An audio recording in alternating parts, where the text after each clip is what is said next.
Hey, you know, the story goes, this guy says, Grant, I might not be the most interesting person, but I am the one I'm most interested in. See, people are far more concerned and more interested in themselves, their family, and in doing the right thing than they are in having another product, no matter how much they need or want that product.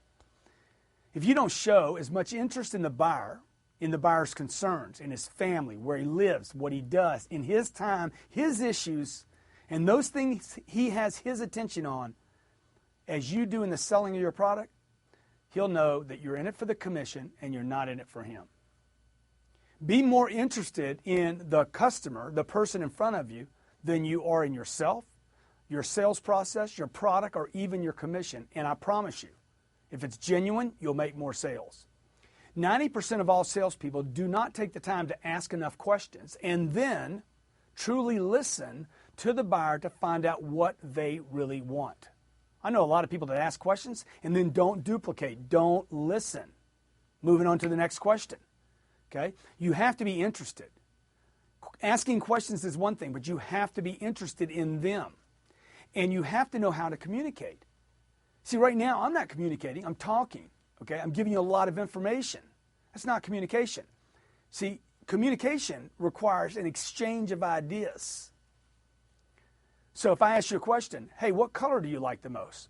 For it to be communication, I need to get you to understand the question and give me a color.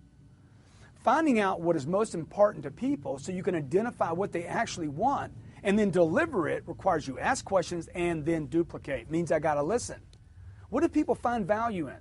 What is important to them? Why is it important? How do they want that then spoken to them? You know, one time I'm going to give you a story about a guy I was selling. I had 144 condos in Tucson, Arizona, and we were selling out this lot of condos. I'm sitting with a couple talking to them. The husband will not look at me. After a couple minutes, I was like, the guy's not in communication with me. If he's not in communication with me, I can't find out what he wants. If I don't know what he wants, I can't close the deal. I looked at him. I said, excuse me, sir.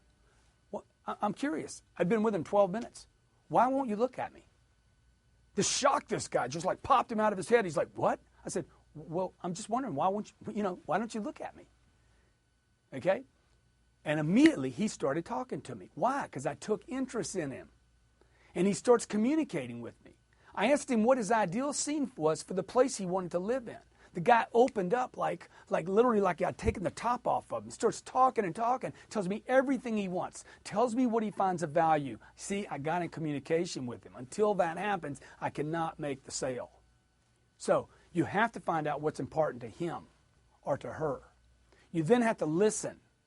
And only then can you possibly present, demonstrate, and sell. If you don't get into communication, you never have a chance of making a sale. Look, I believe this. It's better to blow the deal because you forced the communication than never have had it.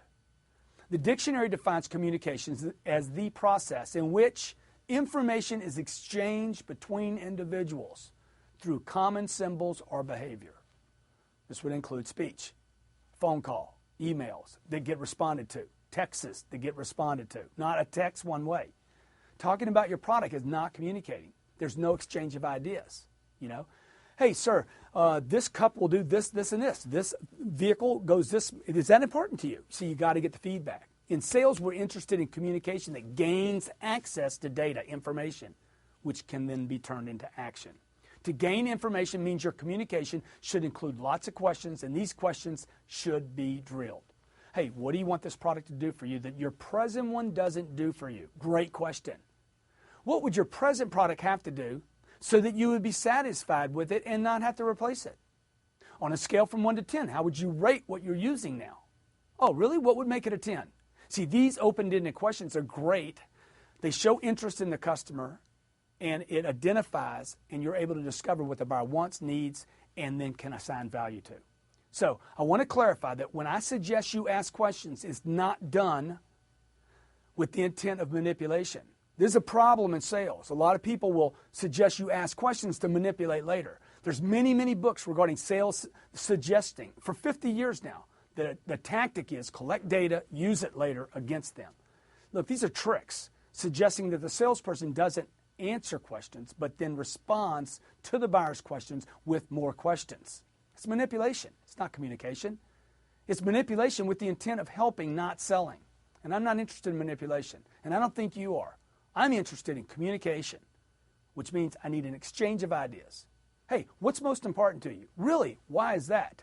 Great. Then when you do your presentation, you're going to show them those features and benefits. So remember, communication is critical to your selling, and communication is two-way.